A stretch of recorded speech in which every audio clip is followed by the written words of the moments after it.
We're back. Math with the Maskiws. Today we've got some guest stars, Mark and Scott. We're going to be looking at probability this week, and this is the last week we have of remote learning, so we have a lot left to do, not a lot of time. We're going to make the best of the time that we do have. Today we're going to start off with the probability of simple events. So this should be a bit of a review for you, review from last year and probability, and also a little bit of review from our fraction, decimal, and percent unit. We're going to start off with coins. You boys each have a coin there. Scott, what do you see on the two sides of the coin? I see the Queen of England and a loon. You've got the Queen of England on one side, we'll call that heads, and the loon on the other side, we will call that tails. So I'm going to get both of you guys to flip your coin. Scott, what did you flip? Tails. Mark? Tails. Tails. So we both got tails. All right. Let's talk a little bit about something we call theoretical probability is what we should get. How many possible outcomes were there? There were two possible outcomes, and you have to get one of them. So therefore, every time you flip that coin, Scott, what are the chances of flipping heads? The chances of flipping heads are 50 out of 100. 50 out of 100, or, Mark, if we put that in lowest terms, what do we get? We get 1/2. 1/2. So half of the time, we should flip heads. Will that happen all the time? Not necessarily, but that'll be part of tomorrow's lesson, so make sure you tune back in. Well, now we've got a fraction, but when we're talking probability, we need decimals and percents as well. So Mark, we decided that the answer there was 1/2. How do you turn a fraction into a decimal? Divide the top number by the bottom number. Good. Divide the top number by the bottom number. And if I do that in this case, what do I get? You get half of the percentage. Okay, what is the exact number if I take 1 divided by 2? 2. Oh. Okay, if you're not sure, you can use a calculator. So 1 divided by 2. And what do you get there, Mark? 0.5. 0.5. So that's our decimal.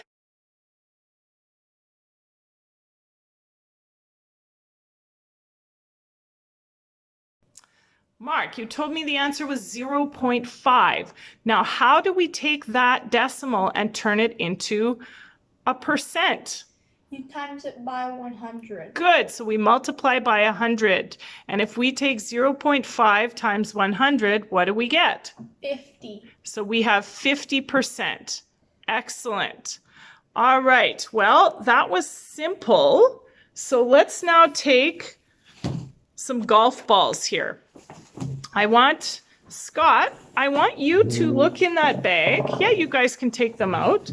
And Scott, I want you to tell me, what are the chances of somebody picking a pink ball? Well, probably not, since there's only 2 pink balls in the bag. Okay, so it's unlikely. That's a fair statement. Can we put it as a fraction? What do you think, Scott? Probably 10 out of 100. Okay, good try. Mark, could you put it as a fraction? You have 2 pink balls. Yeah? And there is 1, 2, 3, 4, 5, 6, 7, 8, 9, 10 balls. So your fraction will be 2/10, and if you're putting it in lowest terms, 1/5. Good. Excellent, Mark. So 2 out of 10, or 2/10. So if we put it in lowest terms, the answer would be 1/5. All right, here's a tough one, Mark. How am I going to turn 2/10 into a decimal? You are going to make it 20 out of 100. Okay, that's still a fraction. I'm looking for a decimal. Do you remember how to turn a fraction to a decimal? 0.2. Excellent. 2/10 would be 0.2. And if we multiply that by 100, we get a percent. So what percent would that be? If you multiply it by 100, your percent would be 20.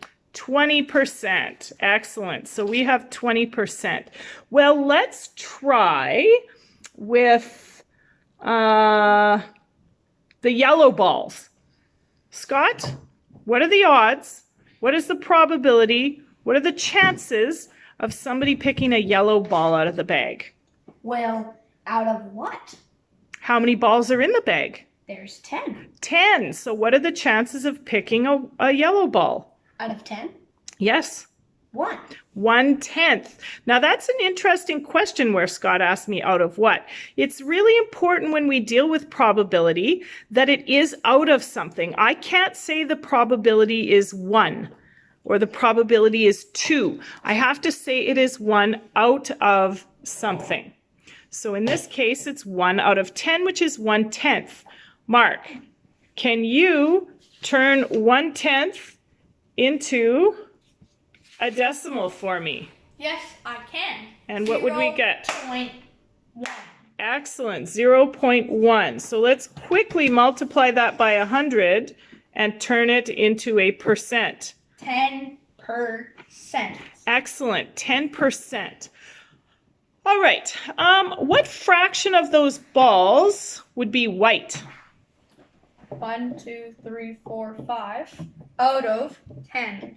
So that would equal 1/2.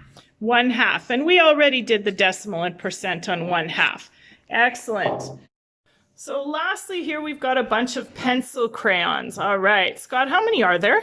There are 12. 12 pencil crayons. So whatever answer here we're going to have is going to be out of 12. Mark, could you tell me what fraction of those pencil crayons are red? 2 12ths equals 1/6 in lowest terms. Excellent. So can you please write down 1/6? Okay, so Mark's going to write down 1/6. Now we're going to review how to turn that into a decimal. So Mark, how do I turn a fraction into a decimal? The top number divided by the bottom number. Excellent. Can you punch that into the calculator for me? Now, most of the numbers we've looked at so far today have been pretty simple. This one's going to be a little bit different. So I want Mark to punch it into the calculator. Then he's going to write it down for me. If you guys have your own calculator, that would be fantastic. And then we can take a look at how to round different numbers with decimals. So Mark, slide that on over to me, okay? Perfect. I think I got it. So Mark tells me that 1/6 is 0.16 repeating. All right, so it's repeating, which means that it's actually like this, and it goes on forever. And as far as how we want to write the decimal, this is great. Okay, we've lost focus here a little bit. There we go. So that looks great like that. My other option would be to write it like this, okay, because now I've rounded up with the 6s. I cannot do this, okay? That would be wrong, so I don't want to do that. So I can either go with 0.16 repeating or 0.17. Now, of course, if I take this and I'm trying to turn it into a percent, I'm going to move my decimal 2 spots, and I'm going to end up with 16.6 repeating. 4%, unless you are asked to write them as a decimal percent, I would like a full percent, which means this 6 is going to bump up, and we are going to have 17%. So I want you to remember that going forward. Round your percents to the nearest whole number unless you're asked to do something different.